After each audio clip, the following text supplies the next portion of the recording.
Saludos a cada uno de ustedes. Una vez más les agradezco que me estén acompañando para estudiar la palabra en este día. Continuamos con la serie que está basada en el libro a Primera de Tesalonicenses y vamos, mis hermanos, a estudiar el capítulo 3 el día de hoy. Así es que abramos nuestras Biblias y vamos a leer. Voy a leer yo de la Biblia de las Américas el capítulo 3 del libro de Primera de Tesalonicenses, que dice así: por lo cual, no pudiendo soportarlo más, pensamos que era mejor quedarnos solos en Atenas. Enviamos a Timoteo, nuestro hermano y colaborador de Dios en el Evangelio de Cristo, para fortaleceros y alentaros respecto a la fe de ustedes, a fin de que nadie se inquiete por causa de estas aflicciones, porque ustedes mismos saben que para esto hemos sido destinados. Porque en verdad, cuando estábamos con ustedes, les predecíamos que íbamos a sufrir aflicción, así como ha acontecido, como saben.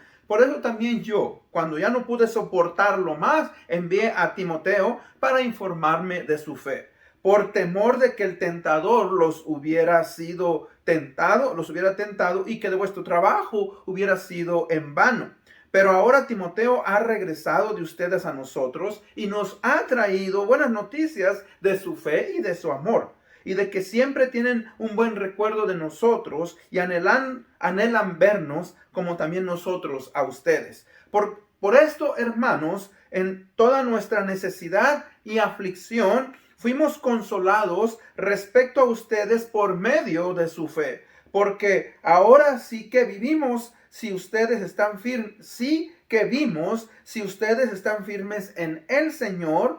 Pues qué acción de gracias podemos dar a Dios por ustedes, por todo el gozo que nos regocijamos delante de nuestro Dios a causa de ustedes, según oramos intensamente de noche y de día, que podamos ver el rostro de ustedes y que completemos lo que falta a su fe. Señor, bendiga su palabra. Oremos. Padre, gracias te damos en este día por darnos la oportunidad de poder estudiar el mensaje de tu palabra. Te pedimos que abras nuestra mente, nuestro entendimiento. Que, Padre, tu evangelio pueda seguir trabajando en nuestras vidas a través de la fe, que nuestra fe pueda ser incrementada. Y aquellos que aún no han hecho esa decisión, Padre, que puedan confiar en el Señor Jesucristo. Esto lo pedimos en el nombre de Cristo Jesús, nuestro Señor y Salvador. Amén. Bueno, mis hermanos, continuamos pues con esta serie basada en el libro de Primera de Tesalonicenses, y el tema de hoy es una iglesia que crecía en la fe y que cambió su cultura. La iglesia de Tesalónica, mis hermanos, como ustedes se dieron cuenta, empezó a crecer en su fe y como consecuencia de eso cambió su cultura, como vamos a hablar más adelante. Ahora, al principio de este capítulo, el apóstol Pablo comienza hablándonos de su ansiedad y el estado, ¿verdad?, que él tenía por saber cómo es que las iglesias o la iglesia en Tesalónica se encontraba. Ahora, como usted lo sabe, estamos hablando de aproximadamente 2000 años. Y la comunicación, hermanos, en aquellos días podía tomar días, podía tomar semanas, podía tomar hasta meses, ¿verdad? Obviamente dependiendo de varios factores, la distancia y los medios que se usaban para llevar la comunicación. O sea, podía ir la gente caminando, podía ir en caballo o podía ir en un barco, etc. Así es que eso es importante. Yo comentaba, ¿verdad?, que cuando yo vine a los Estados Unidos a finales de los años 80, enviaba cartas a mis padres para saber mi estado. Y pues a veces esas cartas se tardaban hasta un mes en llegar a su destino y a veces hasta se perdían. Ahora, recuerdo muy bien que en aquellos tiempos usaba el teléfono y me costaba un minuto, 5 minutos me costaba $5, o sea, un dólar por minuto. Llevaba mis monedas, ¿verdad?, y hacía mis llamadas rápidamente. Hoy es muy diferente. Hoy tenemos una comunicación que es casi instantánea, inmediata. Solamente tenemos que hacer hacer una llamada, mandar un mensaje de texto o un mensaje de voz, y así ya sabemos el estado de aquellas personas, ¿verdad?, con las que nos queremos comunicar. Pero en este caso, vemos pues que el apóstol Pablo tiene limitación en la comunicación.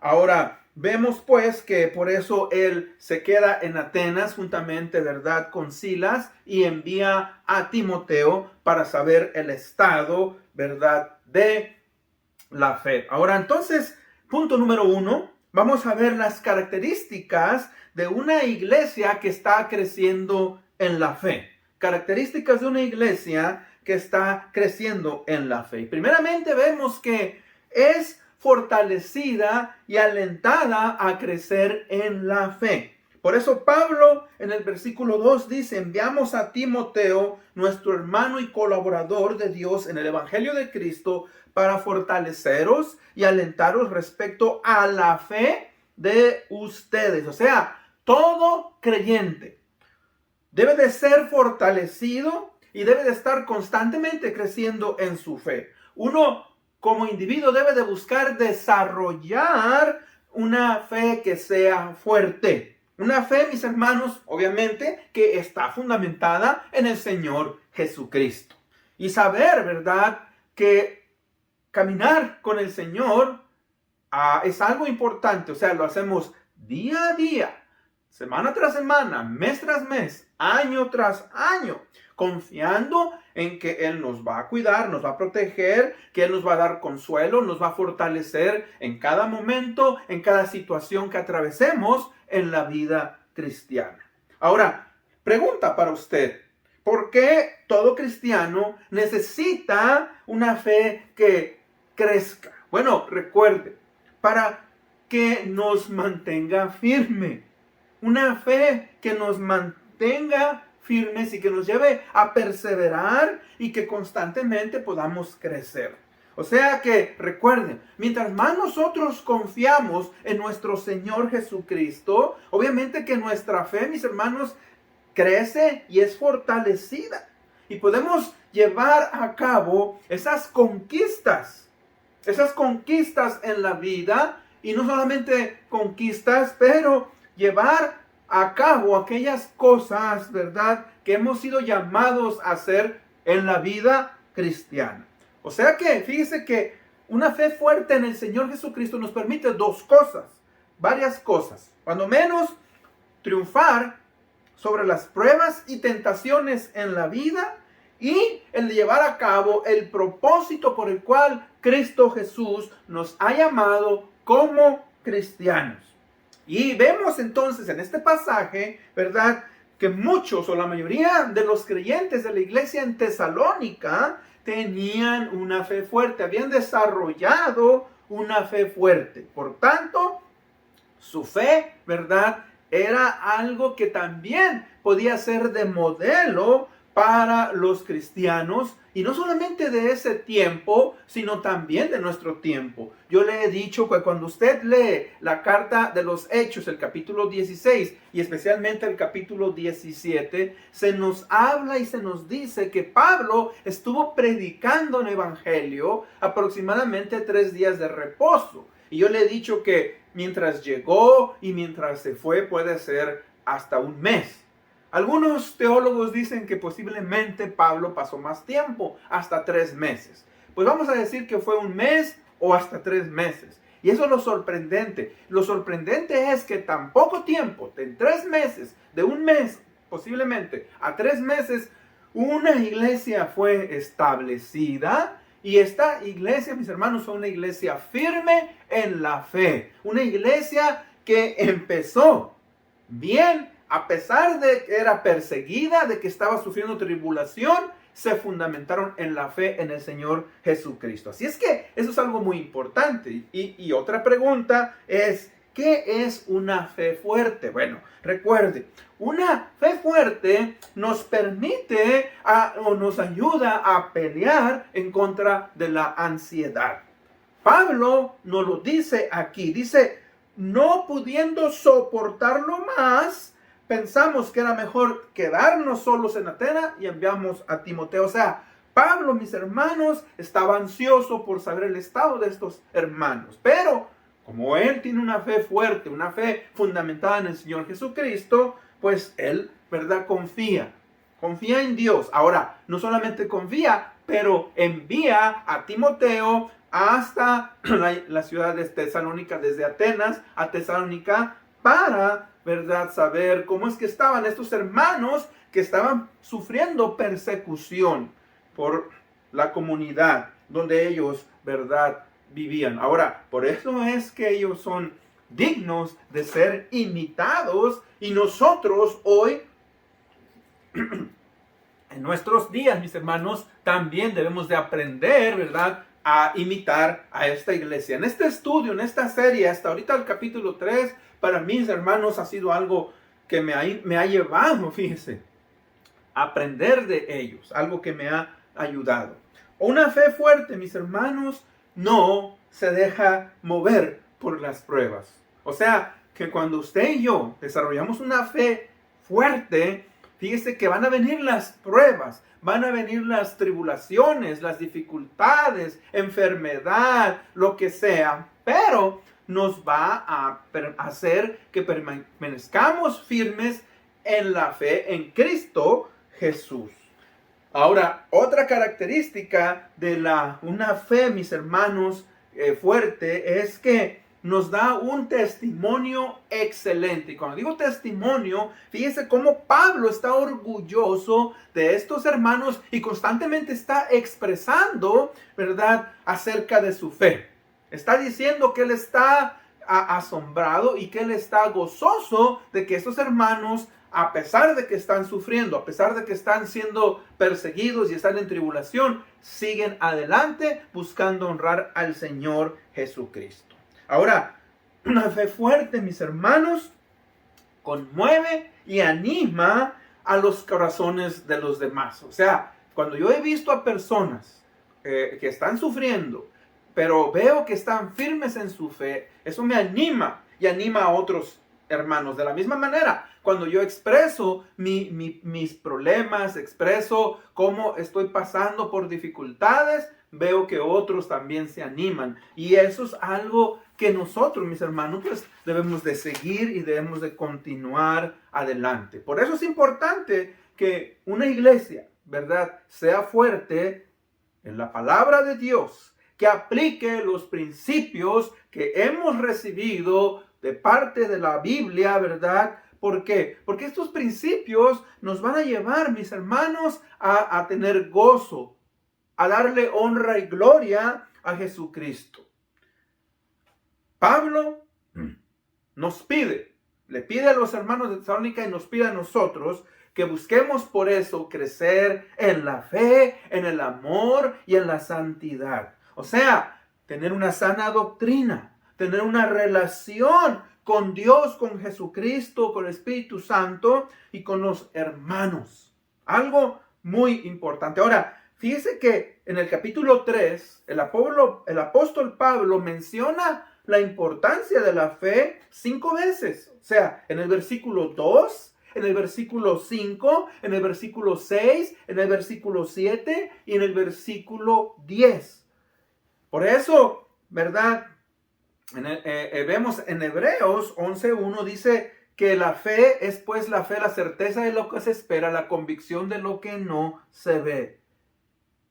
En la nueva versión internacional dice: la fe es la confianza de que en verdad sucederá lo que esperamos, es lo que nos da certeza de las cosas que no podemos ver. O sea, que la iglesia de Tesalónica pues había desarrollado una fe firme, fundamentada en el Señor Jesucristo, y esa fe seguía creciendo.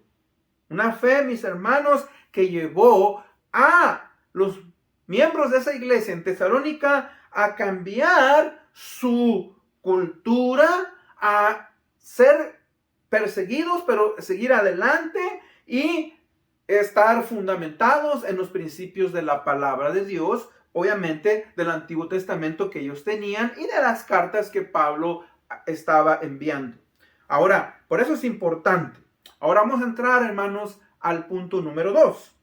Fíjese que el punto número 2 nos lleva a entender la posición del cristiano ante el mundo. La posición del cristiano ante el mundo. O sea, somos cristianos, vivimos, ¿verdad? Pensando, anhelando y tenemos la esperanza de que un día vamos a estar en el cielo con Dios por ese sacrificio que el Señor Jesucristo hizo en la cruz del Calvario para darnos salvación y vida eterna. Pero seguimos viviendo en un mundo que ha sido entregado al pecado, que es controlado por Satanás, y eso obviamente constantemente nos empuja, ¿verdad? Y nosotros accionamos o reaccionamos y tenemos que tener en mente. O sea que, si usted recuerda, la iglesia en Tesalónica, en el capítulo 1, versículo 9, dice que Pablo, ¿verdad?, una de las cosas que da gracias a Dios dice, porque ustedes dejaron la idolatría y vinieron ahora a buscar al verdadero y único Dios. O sea que eso, mis hermanos, es un cambio en la cultura que ellos habían crecido y que habían desarrollado. O sea, de la idolatría vinieron al Dios único y verdadero. Entonces, fíjense que eso es algo importante. ¿Por qué? Porque por una parte, nosotros nacimos con una herencia humana y carnal, o sea, pecadora, que va en contra de la verdadera naturaleza espiritual de Dios. Pero por otra parte, cuando una persona se arrepiente y confiese sus pecados, entiende que vive en contra de la voluntad de Dios y sus principios que Él nos ha dado en su palabra, esta persona, al confesar a Cristo como su Señor y Salvador y arrepentirse de sus pecados, viene a tener una nueva naturaleza, una naturaleza espiritual. Por eso dice en el libro de Efesios capítulo 2:1, dice, ¿verdad?, que y Él nos dio vida a vosotros cuando estábamos muertos en nuestros delitos y pecados. O sea, la vida espiritual en Cristo Jesús. Entonces, ¿verdad?, el cristiano tiene la naturaleza pecadora con la cual nació y tiene una naturaleza espiritual. Y hay una lucha, hay un combate constante, y ahí es donde nosotros debemos de crecer en el espíritu y morir en la carne, en los apetitos de pecadores o del pecado que nos llaman. Por eso en 2 Corintios 5:17 dice, de modo que si alguno está en Cristo, nueva criatura es. Las cosas viejas pasaron, he aquí son hechas nuevas, la Biblia de las Américas. Y luego en Romanos 12, capítulo 12, versículos 2, dice, no se amolden al mundo actual, sino sean transformados mediante la renovación de su mente. Así podrán comprobar cuál es la buena voluntad de Dios, buena, agradable y perfecta. Nueva versión internacional. O sea que, permítame explicarle. Le explico. Cuando una persona viene a ser cristiano, tiene una lucha en contra de su vieja naturaleza. La carne, el viejo hombre, la naturaleza pecadora. Y esta lucha se va a intensificar conforme vamos conociendo y entendiendo lo que la palabra de Dios nos muestra y revela de lo que es erróneo y no va conforme a su voluntad. Y entonces empieza esa lucha.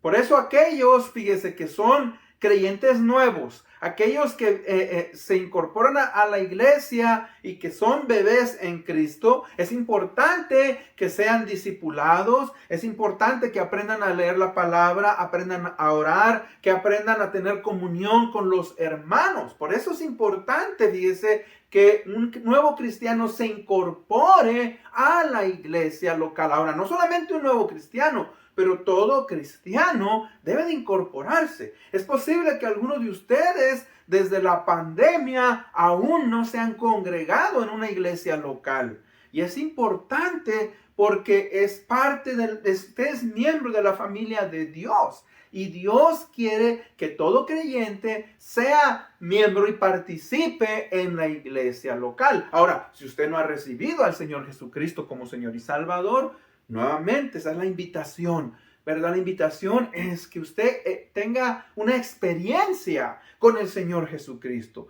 La invitación es que usted aprenda, que usted pueda, ¿verdad?, entender su estado de pecado y que entienda que Cristo Jesús vino a este mundo a morir por nosotros para darnos salvación y vida eterna. Bueno, ahora, déjeme expresarle algo.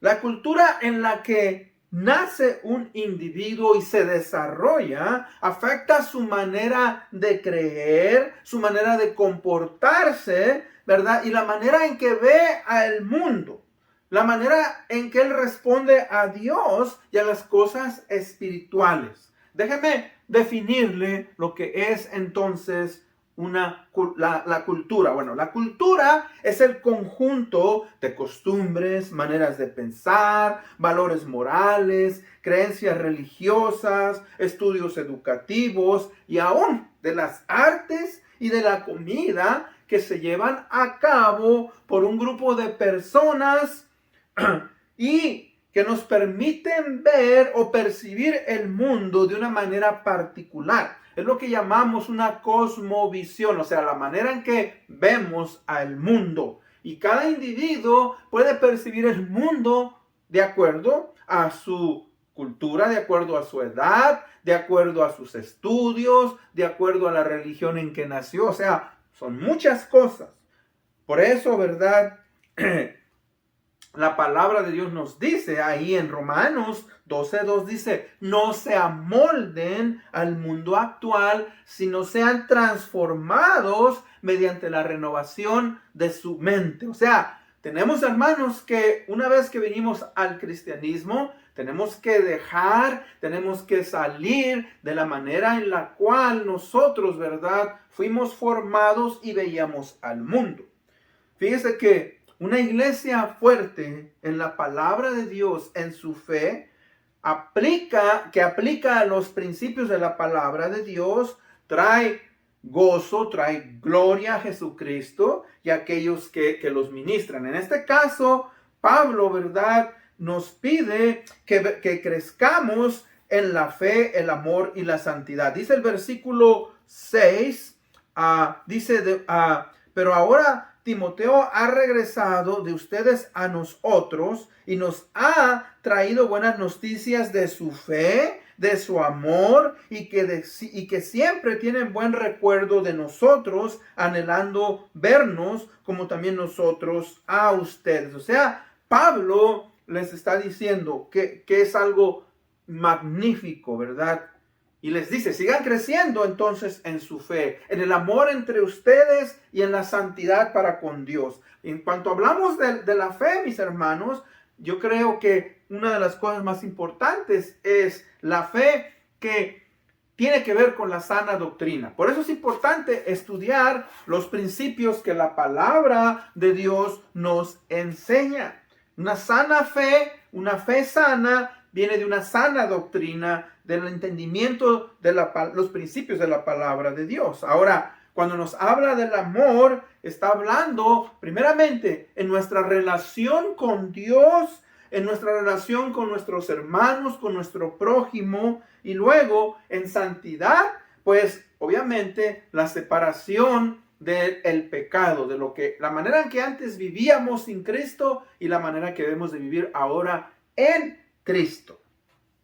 Ahora sabemos pues que la iglesia de Tesalónica había desarrollado una fe, mis hermanos, auténtica, una fe fuerte, una fe sincera y que seguían creciendo y que el anhelo de Pablo es que siguieran creciendo en esa fe. O sea que, fíjese, la función de la fe en la vida cristiana nos lleva a afirmar nuestras creencias acerca de lo que pensamos a conocer de Dios y cómo es que Dios quiere que nosotros vivamos ahora en este mundo, no yéndonos de este mundo, sino siguiendo viviendo en este mundo hasta que Él nos llame a su presencia, hasta que Él, ¿verdad? Ya sea que muramos o que venga por nosotros. O sea que fíjese que, en otras palabras, lo que Dios está pidiéndole lo que Dios nos pide y Pablo está demandando de esta iglesia es que cambien su cultura. La cultura que no honra a Dios sea transformada por principios que vienen de la palabra de Dios. Ahora, vamos a ser sinceros. Vamos a ser sinceros porque nosotros, como dije, hemos sido afectados a través de ciertas prácticas que se nos enseñaron en nuestro hogar, que se nos enseñaron en el lugar donde crecimos, en la escuela, en el trabajo, con los amigos, en la comunidad y en el país en el cual nacimos. O sea que la pregunta es, ¿cómo podemos sobrevivir a una cultura que es contraria a lo que pensamos hoy en día? Podemos desarrollar nosotros convicciones dentro de un mundo, fíjese, en el cual se desprecia la moral y lo que es bueno. Claro que sí se puede. ¿Cuál es el reto que usted y yo tenemos como cristianos? ¿Puede el cristiano ser ejemplo y contrarrestar la maldad que crece cada vez más y más en este mundo? Ahora, fíjense que ahí es donde nosotros, mis hermanos, tenemos como cristianos ese deber de estudiar la palabra de Dios, analizar lo que está ocurriendo en el mundo y reaccionar. O sea que, recuerde, es importante que no nos hagamos, ¿verdad?, legalistas, que no nos hagamos, ¿verdad?, personas que todo lo que vemos, ¿verdad?, lo condenamos. Tenemos que tener cuidado. Ahora, la pregunta ¿es todo lo que practicamos de la cultura, es todo malo? Y la respuesta es no.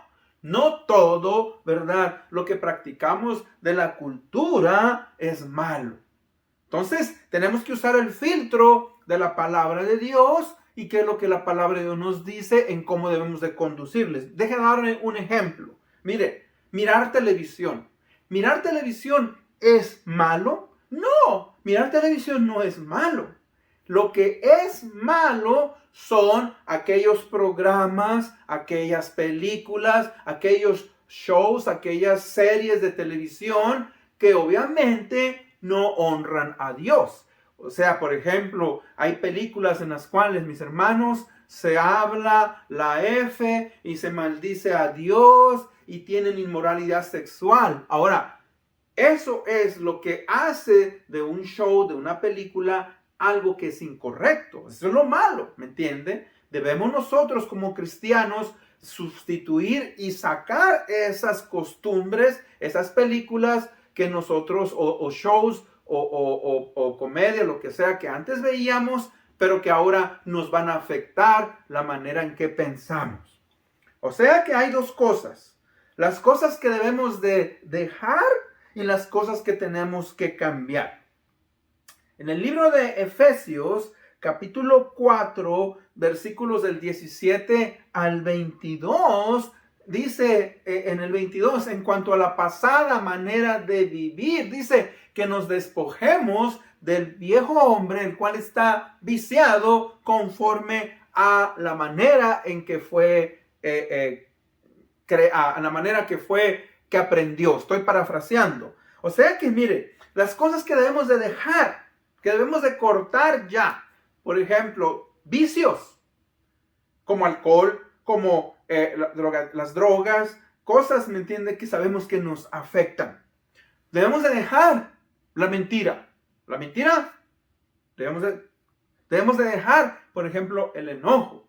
Ahora, no es que decir que somos perfectos, a veces nos vamos a enojar. Debemos de dejar, por ejemplo, la inmoralidad sexual. Debemos de dejar lo que esos hermanos hicieron, la idolatría. Debemos de dejar las malas palabras. O sea, esas son cosas que sabemos que tenemos que cortar con ellas de un solo. Son cosas que ya Ahora, hay cosas, hermanos, que tenemos que cambiar. Ahora, ¿qué cosas tenemos que cambiar? Bueno, usted y yo hemos desarrollado hábitos que no nos benefician, y esas son cosas que debemos de cambiar. Por ejemplo, el uso del tiempo. Bueno, antes perdíamos el tiempo, ahora vamos a tratar, ¿verdad?, de ser sabios en la manera que usamos nuestro tiempo. Otro mal hábito, por ejemplo, que tenemos o que muchas personas tienen, yo he trabajado mucho en eso, es, por ejemplo, el llegar tarde. Hay personas que constantemente llegan tarde. En cualquier cita, en cualquier lugar, ese es su hábito de llegar tarde. Mire, hay que cambiar ese hábito. Eso es algo de nuestra cultura. Por ejemplo, cuando yo nací en México, yo voy a México a visitar, etcétera. Y cuando me dicen, no, fulano de tal, te invito a comer. Sí, ¿a qué hora? A las 3 de la tarde, ok. Entonces yo llego o nos vemos en el lugar y ahí estoy. A veces estoy esperando media hora. Entonces me desespero. Porque si a mí me dicen que a las 3, es a las 3. Y la persona llega a las 3:15, 3:20, 3:30, 3:40 y yo me desespero. Fíjese, entonces hay que tener cuidado. O sea, fíjese, esos son hábitos que hay que cambiar. Por ejemplo, en nuestra cultura, el leer no es algo que nosotros buscamos. Y yo le reto, ¿verdad?, a que usted desarrolle una cultura en la cual usted lee la palabra de Dios, lee libros cristianos y cambia. Entonces, fíjese que volvemos a hablar pues de la importancia de ir transformando esa cultura que nos formó, que nos llevó a pensar de maneras diferentes, de ver valores morales de una manera diferente, creencias religiosas, aún en los estudios, todo, cuando digo estudios, en la escuela, etc. Hay que cambiar esa cosmovisión, la manera en que percibimos el mundo de una manera particular, ahora a través del filtro de la palabra de Dios. Por ejemplo, mire, ¿cómo podemos nosotros, verdad, cambiar a una cultura, a una postura religiosa que nos formó a una nueva manera de ver la vida? Usamos el ejemplo de esos hermanos. Ellos estaban acostumbrados, como eran afectados por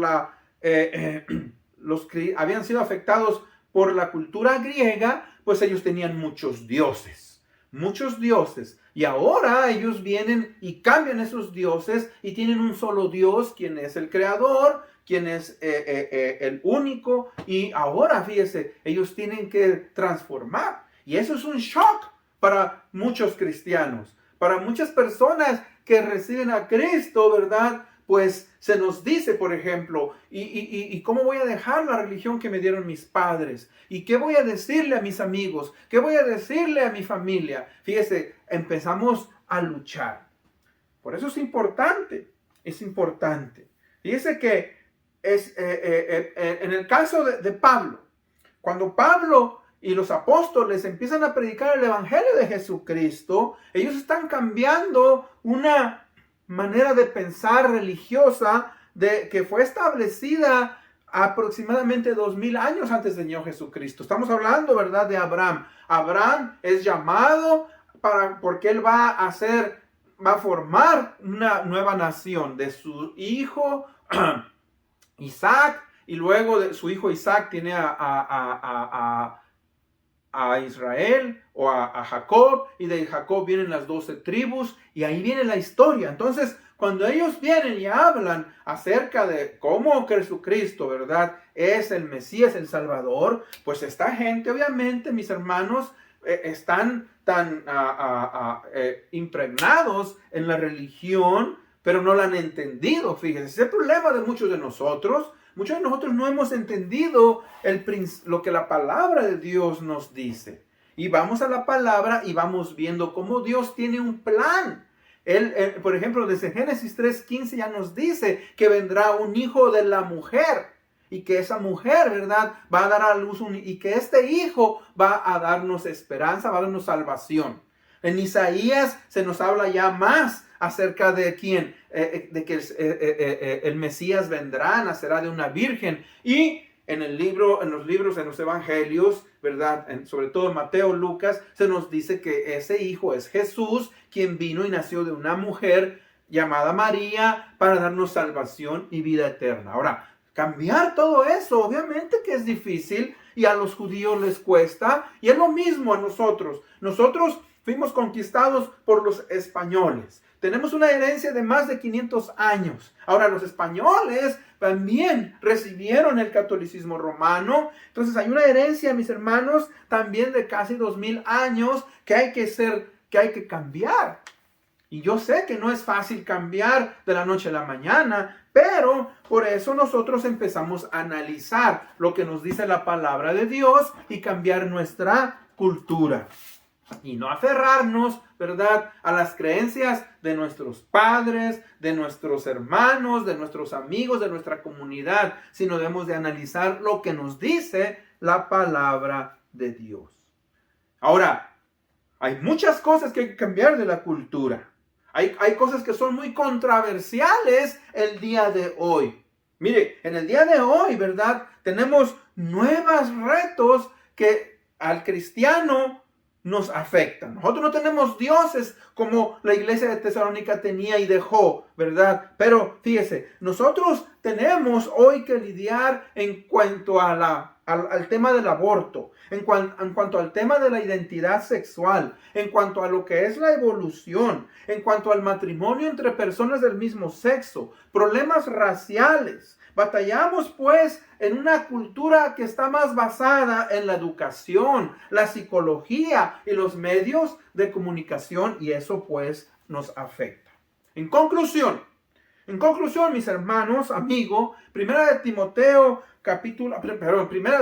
capítulo 2, 11 dice: amados, yo os ruego como extranjeros y peregrinos que os abstengáis de los deseos carnales que batallan contra el alma. El apóstol Pedro escribió esta carta y él nos dice algo que debe de inspirarnos a continuar caminando también en las presiones, en los cambios de cultura, ¿verdad?, que pertenecen a este mundo. O sea, Pedro nos dice que tenemos que vernos como extranjeros en este mundo, como peregrinos.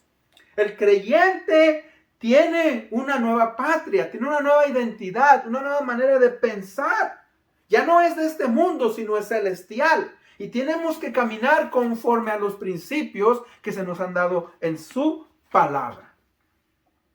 Por eso es importante, ¿verdad?, el que vamos a cambiar y a ser transformados, ¿verdad?, de lo que la palabra nos está diciendo, y que nuestro corazón sea cambiado y sea transformado a través de nuestra confianza en la palabra de Dios. Con eso en mente vamos a ser despedidos. Padre bendito, gracias te damos, Señor, en este día por darnos la oportunidad de haber estudiado tu palabra. Ayúdanos a ser transformados, cambiados, que la cultura en la cual nosotros crecimos, Señor, sea transformada por medio de tu palabra, de aplicar tus principios. Te pedimos pues que nos guíes. Bendícenos en este día. En Cristo Jesús pedimos esto. Amén. Una vez más, les agradezco el haberme acompañado. Dios les bendiga. Nos vemos hasta la próxima.